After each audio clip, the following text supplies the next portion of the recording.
विद्या वाचस्पति पंडित मधुसूदन ओझा का जन्म बिहार के प्रांत मुजफ्फरपुर जिले के गाढ़ा ग्राम में 1923वीं कृष्ण जन्माष्टमी के दिन रात्रि 10:30 पर हुआ था।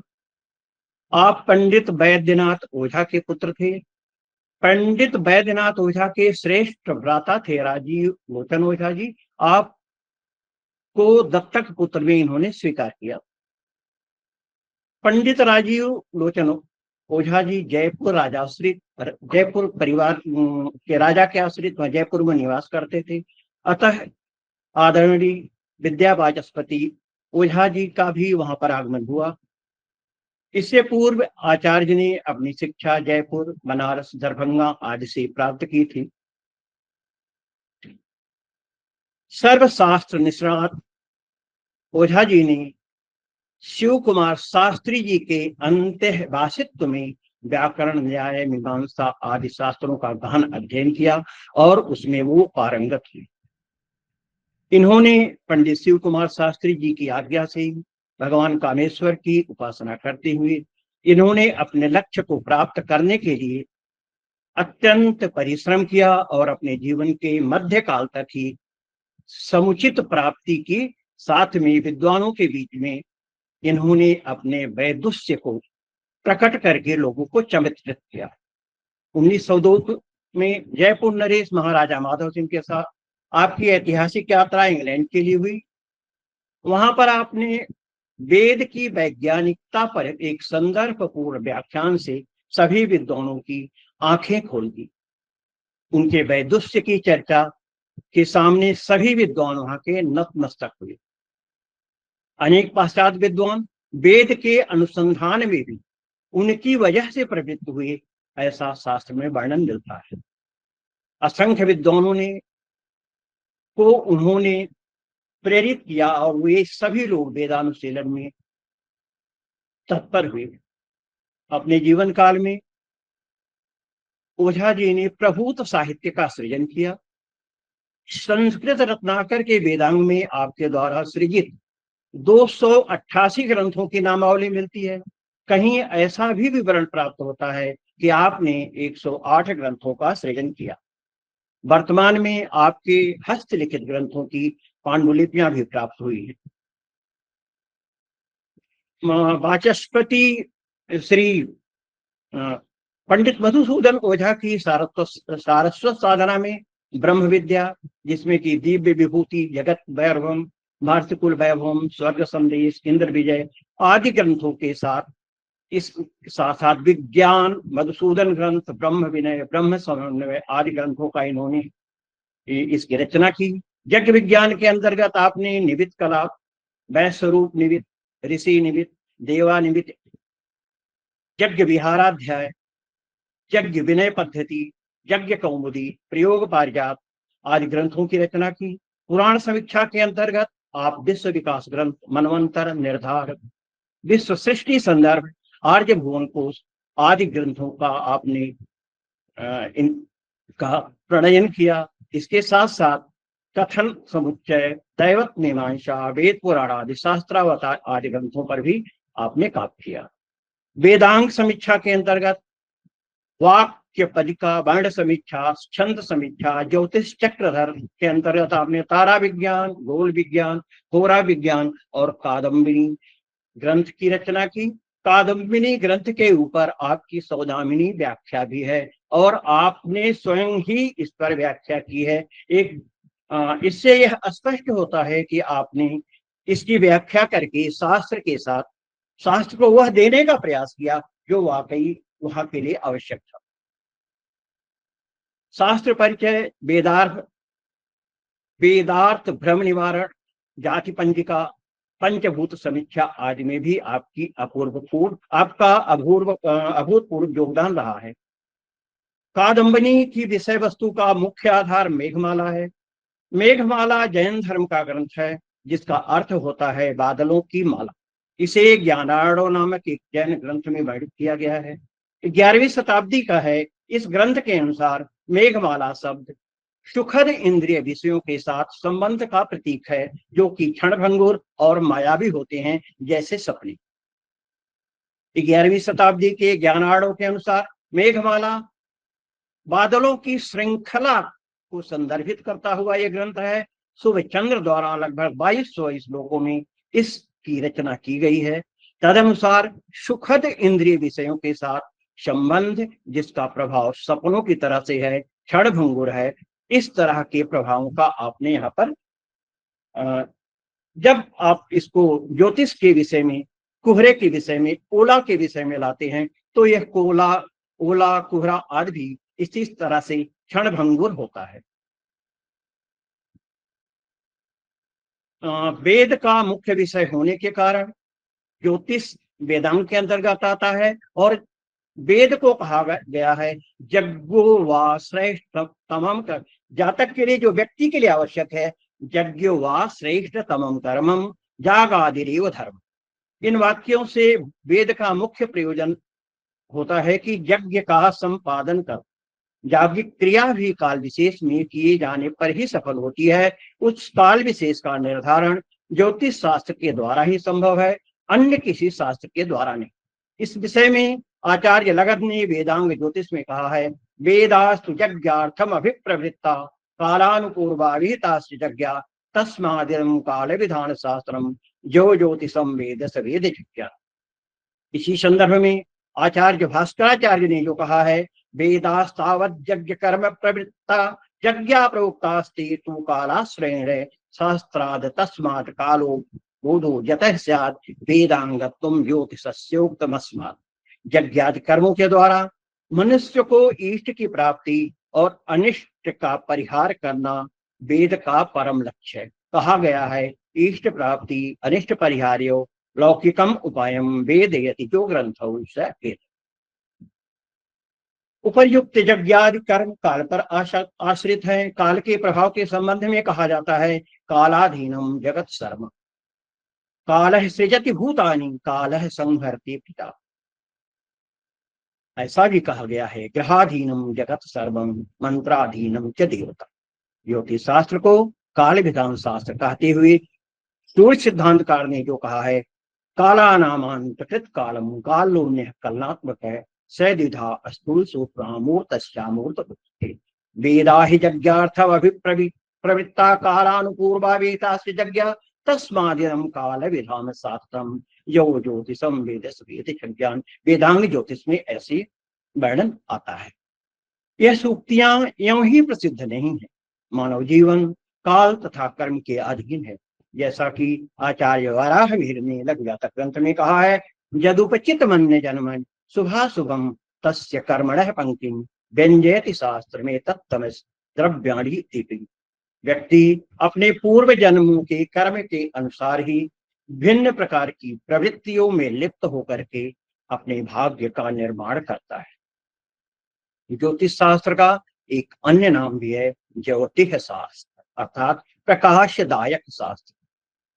तो प्रकाशदायक शास्त्र का मतलब यहाँ क्या हुआ, जिस शास्त्र में संसार का मर्म, जीवन मरण का रहस्य, जीवन के सुख दुख के संबंध में पूर्ण प्रकाश डाला जाए, वह शास्त्र ज्योतिष शास्त्र है या ज्योतिष शास्त्र है। ग्रह नक्षत्र आदि खगोलीय ज्योतिष पिंडों का प्रतिपादन जिसमें हो उसे ज्योतिष कहा जाता है। जिस शास्त्र में ग्रह नक्षत्र विज्ञान तथा संसार के शुभाशुभ का ज्ञान हो उसे ज्योतिष कहते हैं। यहाँ ग्रह गणितम ज्योतिषम भी कहा गया है। ज्योतिष शास्त्र का संबंध मनुष्य के जन्म जन्मांतरों से जुड़ा हुआ है। ज्योतिष शास्त्र का दूसरा नाम इसीलिए काल विधान शास्त्र है। कादम्बिनी ग्रंथ पर विद्यावाचस्पति पंडित मधुसूदन ओझा की सौदामिनी व्याख्या। सौदामिनी का अर्थ होता है कादम्बिनी की बिजली, अर्थात कादम्बिनी की चमक। यह एक साहित्यिक या काव्यगत अभिव्यक्ति है जो आमतौर पर बादलों की एक पंक्ति या मेघमाला को दर्शाती है, साक्षात बिजली की चमक या चमक को जोड़ती है। इस अभिव्यक्ति का अर्थ विभिन्न संदर्भों में भिन्न भिन्न हो सकता है, लेकिन सामान्यतया यह निम्नलिखित में से एक या सभी को इंगित करती है। जिसे कहते हैं शक्ति या सुंदर।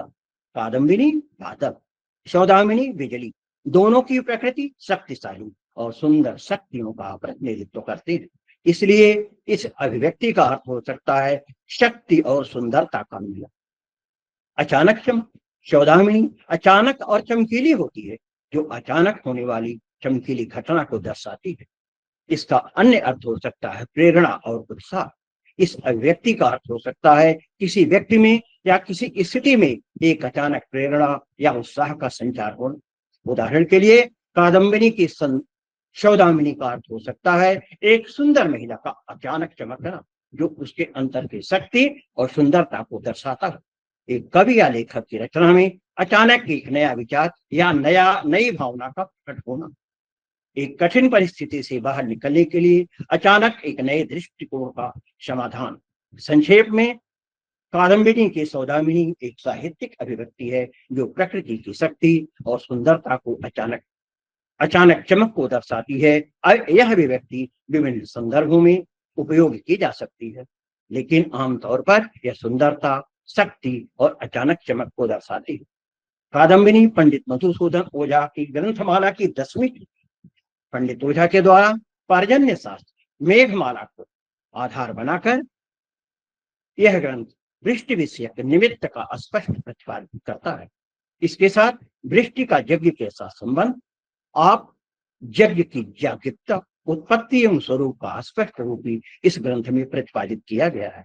यहाँ पर हमें जो विषय दिया गया है श्लोक संख्या 117 से 125 तक, जिसमें कोहरा, तुषार आदि सभी विषयों का विशेष वर्णन आया है।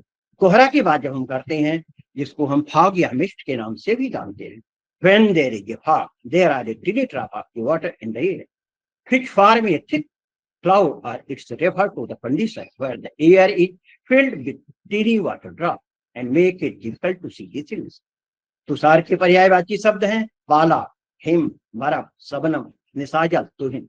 मिस्ट को धुंध, कोहरा, तुषार, पर्दा आदि के नाम से जाना जाता है। इसको धुंध, महीन तार की जाली, महीन रेशमी कपड़ा आदि के नाम से भी जानते हैं।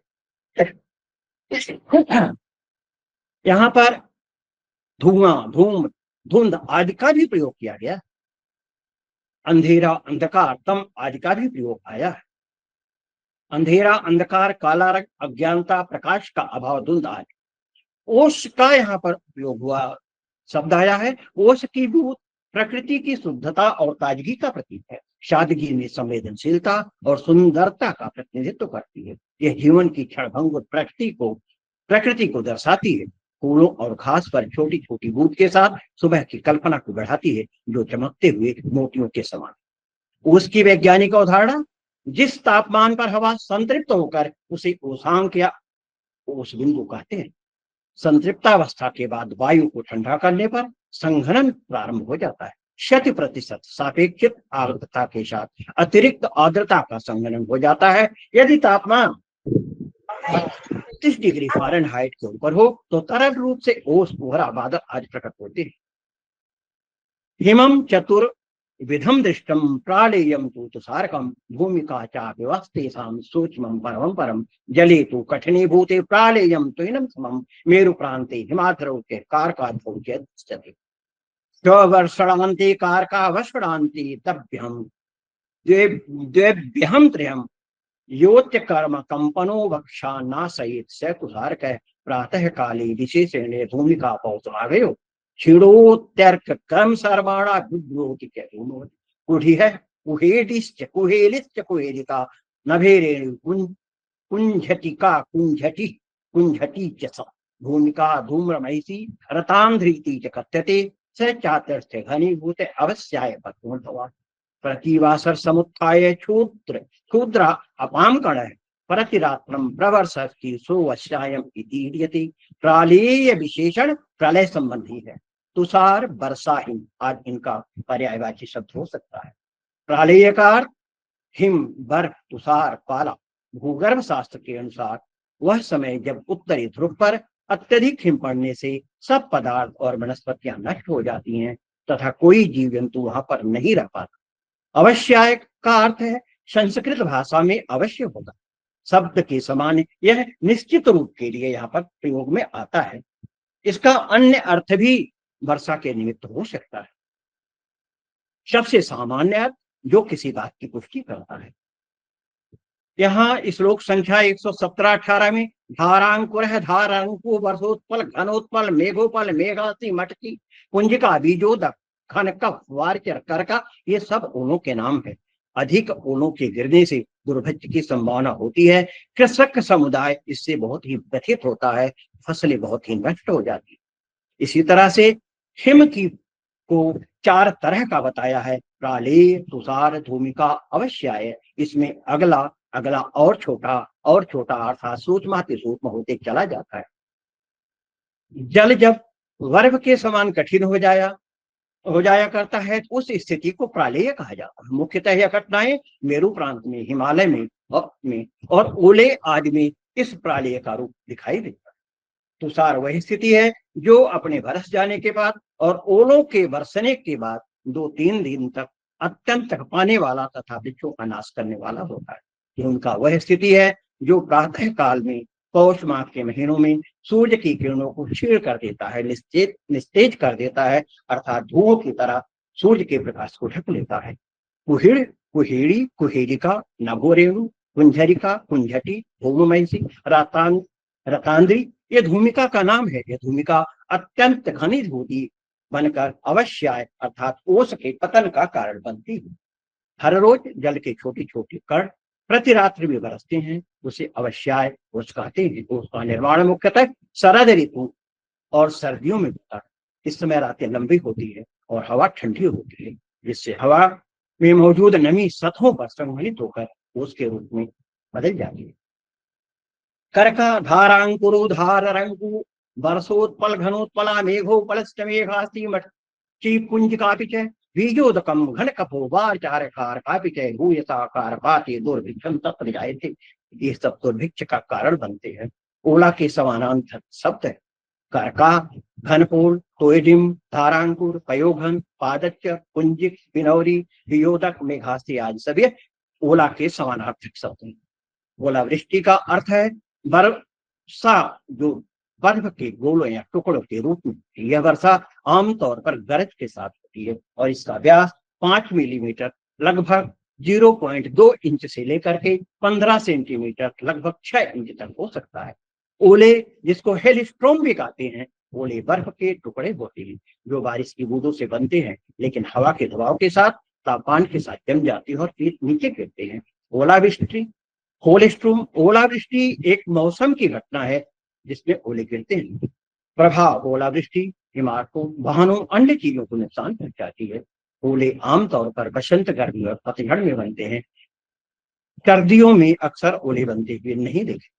ओले बर्फ के टुकड़े होते हैं, आसमान से गिरते हैं बारिश के लिए। ओले जमने वाली बारिश से अलग होते हैं क्योंकि वे जमने के बाद ठोस बर्फ के रूप में गिरते हैं। ओले बर्फ के छर्रे या गोलों के रूप में, ये कई आकार के भी होते हैं।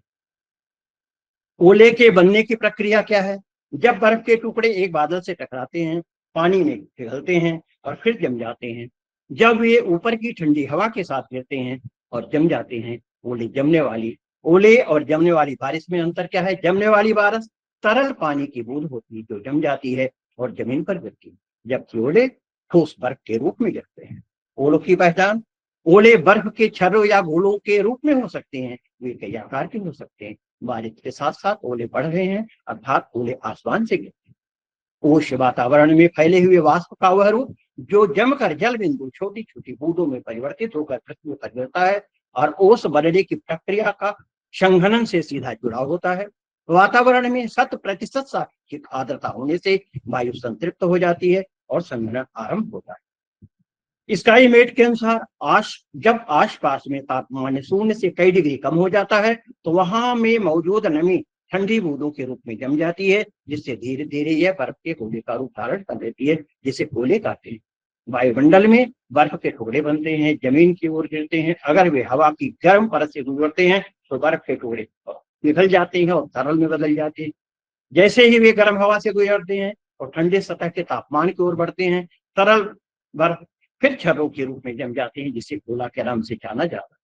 ओले वर्षा का एक रूप जो जमी हुई बर्फ के कणों के रूप में गिरता है। वर्षा एक मौसम की घटना है। यह बारिश, हिमपात, ओले, जमीन वाली बारिश और ओलों के रूप में हो सकती है। तो ज्योतिष शास्त्र प्राचीन ऋषियों की मानव जीवन के साथ साथ इस सृष्टि के समस्त प्राणियों, वन्य जीवों तथा वनस्पतियों के लिए एक अनुपम देन है।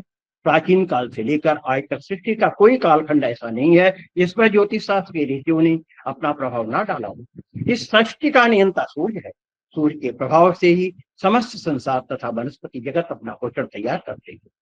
पौधों की पत्तियां प्रकाश संश्लेषण के माध्यम से पौधों के लिए भोजन बनाती है। पत्तियों को भोजन बनाने में सूर्य के प्रकाश की आवश्यकता होती है। सूर्य के अतिरिक्त अन्य ग्रह भी सृष्टि के संचालन में अपनी महत्वपूर्ण भूमिका का निर्वहन करते हैं। जलवायु का परिवर्तन तथा ऋतुओं का परिवर्तन सूर्य के अधीन है। ऋतुएं 6 है, जिनको क्रमशः वसंत, ग्रीष्म, वर्षा, शरद, हेमंत, शिशिर आदि के नाम से जाना जाता है। जिस समय सूर्य मीन मेष राशि में रखता है, उस समय बसंत ऋतु होती है। जब सूर्य वृष तथा मिथुन राशि में होता है तो ग्रीष्म ऋतु होती है। सूर्य के कर्क और सिंह राशि में रहने पर वर्षा ऋतु का आगमन होता है। यहाँ विचारणीय विषय है, सूर्य का कर्क राशि और सिंह राशि में होना। कर्क राशि जल तत्व की राशि है, सिंह राशि अग्नि तत्व की राशि है, अर्थात वर्षा के लिए अग्नि और जल का संयोग होना आवश्यक।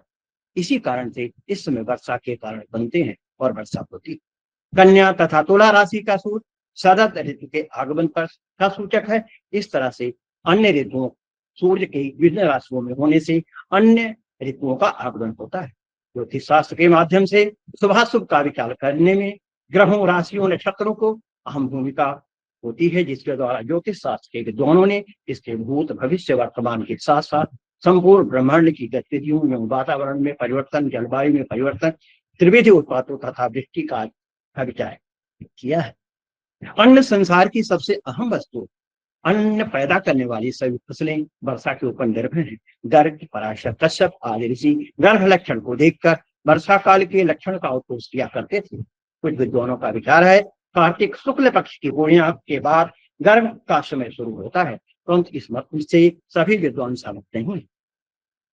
सिद्धसेन के मतानुसार शुक्ल पक्षमति क्रम में कार्तिकस्य विचारे गर्भाणाम संभव सम्यक शक्ति संपत्ति कारण। गर्भ के मतानुसार मार्गशीर्ष शुक्ल प्रतिपदा से जब चंद्रमा पूर्वाषाढ़ा नक्षत्र में होता है, उस समय गर्भ के लक्षण दिखाई पड़ते हैं। गर्भ के प्रसव की जानकारी वर्षा काल के गर्भ के लक्षण को देखकर उसके प्रसव अर्थात वर्षा के लिए उपयुक्त समय की जानकारी दी जा सकती है। इसका विचार चंद्रमा के नक्षत्र से किया जाता है। सभी चंद्रमा का नक्षत्र कहने का तात्पर्य है सभी नक्षत्रों का स्वामी चंद्रमा ही होता है, इसलिए चंद्रमा को उडुपति भी कहते हैं। चंद्रमा के जिस नक्षत्र पर स्थित होने से गर्भ होता है, उसे के 155 दिन के अनंतर पर प्रसव की संभावना अर्थात वर्षा की संभावना बनती है। जैसा कि ऊपर बताया गया है कि उसी नक्षत्र पर आने पर परिणाम आएगा, परंतु चंद्रमा के गर्भकालीन नक्षत्र से 155वें दिन बाद वह नक्षत्र आए, ऐसा हमेशा संभव नहीं है। अतः दिन का विचार यहाँ पर शामन दिन से किया जाता है।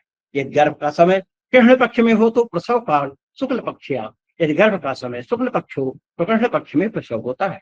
इस प्रकार दिन के गर्भ में रात्रि में प्रसव और रात्रि के गर्भ में दिन में प्रसव होता है, अर्थात दिन में बरसात होती है। पूर्व संध्या में गर्भ में, पश्चिम संध्या में और पश्चिम संध्या का गर्भ हो तो बरसात अर्थात प्रसव का काल पूर्व संध्या हो सकती है। तो दृष्टि के गर्भ के अनुसार वर्षा काल का समय इस तरह से अनुमानित किया जाता है। नए वर्ष का प्रारंभ चैत्र शुक्ल प्रतिपदा से होता है।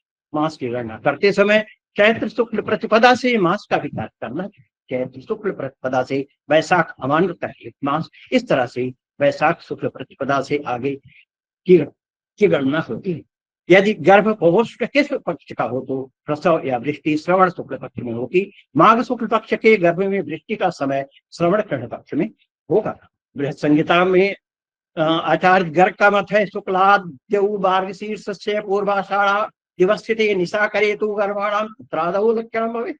कश्यप के मतानुसार हितादौ मार्गशीर्षस्य व्रत पादवशे तथा पूर्वाषाढ़ा गते चंद्रे गर्भाणां धारणं भवेत्। आगे मेघ और वायु का लक्षण करते हुए बृहद संहिता में कहा गया है मेघ तथा वायु में गर्भ और प्रसव के काम में विपरीतता होगी। यदि गर्भ धारण पश्चिम में हुआ तो वृष्टि अर्थात प्रसव पूर्व दिशा में, और गर्भ धारण यदि पूर्व दिशा में हुआ तो प्रसव अर्थात वृष्टि पश्चिम दिशा में होगी। पराशर के मतानुसार अथमाघेन श्रवणम फाल्गुनेन भाद्रपदम चैत्रगणा सूरजम वैशाखेन तु कार्तिकम शुक्लेन कृष्णेन शुक्लम दिवसेन रात्रिम राज्या दिवसम गर्भा प्रवर्षन्ति। गर्भ की संभावना के विषय में बताया गया है। जिस समय गर्भ धारण हो रहा है उसी समय यदि ईशान या पूर्व दिशा की वायु चल रही हो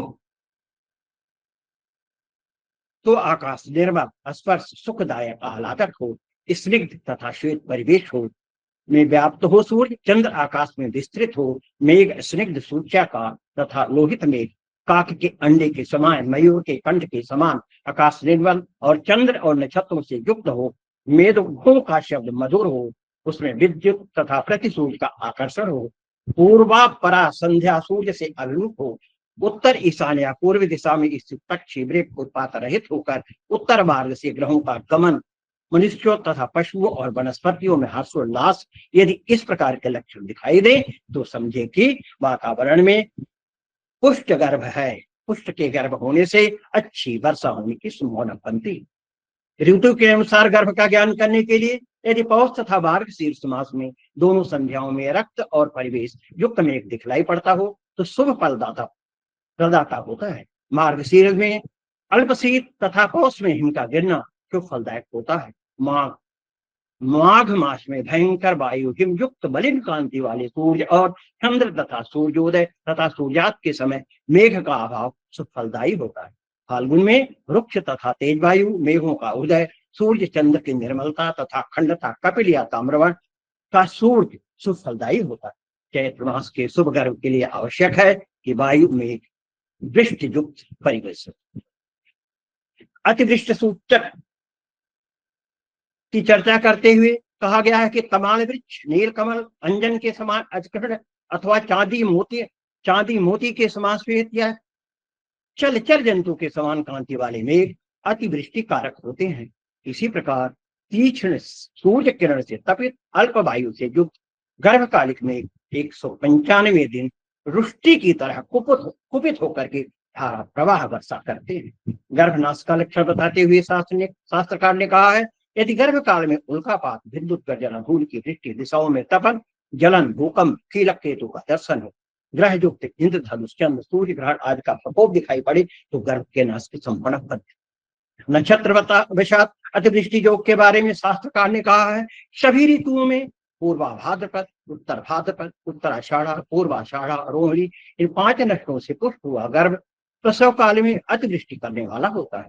इसी प्रकार आश्लेषा, सतविषा, आदर्श, स्वाति तथा मघा नक्षत्र में गर्भधारण बहुत दिनों तक अंतरिक्ष भौम से छत हो कुछ, और जब तक उत्पात शांत नहीं होता तब तक वर्षा नहीं होती। वर्षा के ज्ञान के समय की जानकारी के लिए शास्त्रकार ने जो चर्चा की है वहां कहा है, यदि सतभिषा, आश्लेषा, आर्द्रा, स्वाति, मघा नक्षत्र में किसी भी नक्षत्र में मार्गशीर्ष में गर्भ वृद्धि हो तो प्रसव के समय में 8 दिन की वृद्धि और पौष में 6 दिन की वृद्धि, माघ में 16 दिन की वृद्धि, फाल्गुन में 20 दिन की वृद्धि, चैत्र में भी 20 दिन की, वैशाख में 3 दिन की वृद्धि के उपरांत वर्षा की संभावना बनती है। गर्भपुष्टि के लक्षण को बताते हुए शास्त्रकार ने कहा है, यदि वायु, जल, विद्युत सहित मेघों में गर्जना हो रही हो तो, मेघों में युक्त गर्भ हो तो प्रसव काल में बहुत वृष्टि होती है, परंतु यदि गर्भ समय में बहुत वृष्टि हो जाए तो प्रसव काल में वृष्टि नहीं होती है। ऐसा मान सकते हैं कि गर्भ पुष्ट नहीं हुआ, यदि गर्भ पुष्ट नहीं होगा तो फिर उसका परिणाम भी अच्छा नहीं होता। गर्भधारण के लक्षण के विषय में शास्त्रकार ने कहा है, ज्येष्ठ मास के शुक्ल पक्ष की अष्टमी से 4 दिन तक गर्भधारण का समय होता है। वर्षा के विषय में कुछ लोकोक्तियां हैं जिनकी चर्चा भी मैं करना चाहूंगा। भाग की कुछ प्रसिद्ध कहावतें हैं जो मौसम और खेती से जुड़ी हुई हैं। जब बरखा चित्रा में होए सगरी खेती जा, अर्थात चित्रा नक्षत्र में बारिश होने से फसल बर्बाद हो जाती है। माघ में बादल लाल घिरे तब जानो सांचा पथरा पर, माघ महीने में यदि बादल लाल रंग के हो जाएं तो ओला गिरने की संभावना होती है। रोहिणी बरसे मृग तपे कुछ दिन आदरा जाए, कहे घाग सुन घागिनी स्वान भात नहीं पाए। रोहिणी में यदि अच्छी बारिश हो जाए और मृग शीर्ष नक्षत्र में यदि अच्छी गर्मी रहे और आर्द्रा नक्षत्र में कुछ दिन बारिश हो जाए तो फसल इतनी पैदा हो जाती है, अर्थात उस समय चावल की फसल इतनी अच्छी हो जाती है कि कुत्ते भी चावल खाने से मना कर देते हैं। ज्येष्ठ मास बहे पुरवाई, समझो सावन सूखा लाई। ज्येष्ठ मास में पुरवाई हवा चलने से सावन में सूखा पड़ने की संभावना बनती है। उत्तरा नक्षत्र में बारिश होने पर फसल इतनी अच्छी होगी कि कुत्ते भी अनाज नहीं खाएंगे, ऐसी चर्चा भी मिलती। जब बरसेगा पुनर्वसु स्वाति, चरखा चले न बोले ता। पुनर्वसु और स्वाति नक्षत्र में वर्षा होने पर किसान सुखी रहते हैं, उनको चरखा और ताती अर्थात उनको कुछ और उद्यम करने की जरूरत नहीं पड़ती अपनी जीविका को चलाने के लिए। मघा नक्षत्र में बारिश होने पर सभी अनाजों की अच्छी पैदावार होती। दशे अषाढ़ी कहण की मंगल रोहिणी हो, सस्ता धान बिकाई है, हाथ न छुई है को। यदि आषाढ़ ग्रहण पक्ष की दशमी को मंगल और रोहिणी नक्षत्र हो, वहां पर रोहिणी नक्षत्र में धान बहुत सस्ता बिकेगा और मंगलवार का दिन भी हो तो उस समय इतना अनाज हो जाएगा कि कोई भी उसका उपयोग करना नहीं चाहता। घाघ और भड्डरी की ये दो ही खास करके वर्षा और मौसम से संबंधित कहावतें अत्यंत ही लोकप्रिय हैं और अपनी इन कहावतों के माध्यम से उन्होंने मानव जीवन में कृषि मौसम के भिन्न कार्यों का अलग अलग से परीक्षण और आदि किया है। अनावृष्टि शांति का भी प्रयोग शास्त्रकार ने बताया है। गंगा जमुना आदि बड़ी नदियों को छोड़कर यदि किसी नदी के तट पर शिवालय में जाकर मेघों का आवाहन किया जाए तो वृष्टि अवश्य। इस कार्य के लिए अष्टदल या यंत्र बनाकर उसमें पर्जन्य सहित सातों मेघों की स्थापना करके उसकी फूल दीप नैवेद्य आदि से पूजा करना। सातों मेघों के नाम से 1008 संख्या में जप करना। इसके पश्चात गुग्गल श्वेत चंदन अगरबत्ती शहद घृत से प्रत्येक मेघ के लिए 108 आहुति डालना। यह करने से वर्षा होने की संभावना बनती है। मेघानयन के लिए यहाँ पर कुछ बातें और भी हैं, जैसे कि वायु मेघ ग्रहचार भूमि सद्य वृष्टि लक्षण आदि की चर्चा भी होती है। अनावृष्टि के लिए भी कुछ बातों का विचार यहाँ पर शास्त्रकार ने किया है और इसके साथ ही मैं अपनी बातों को यहीं पर पूर्ण करता हूँ।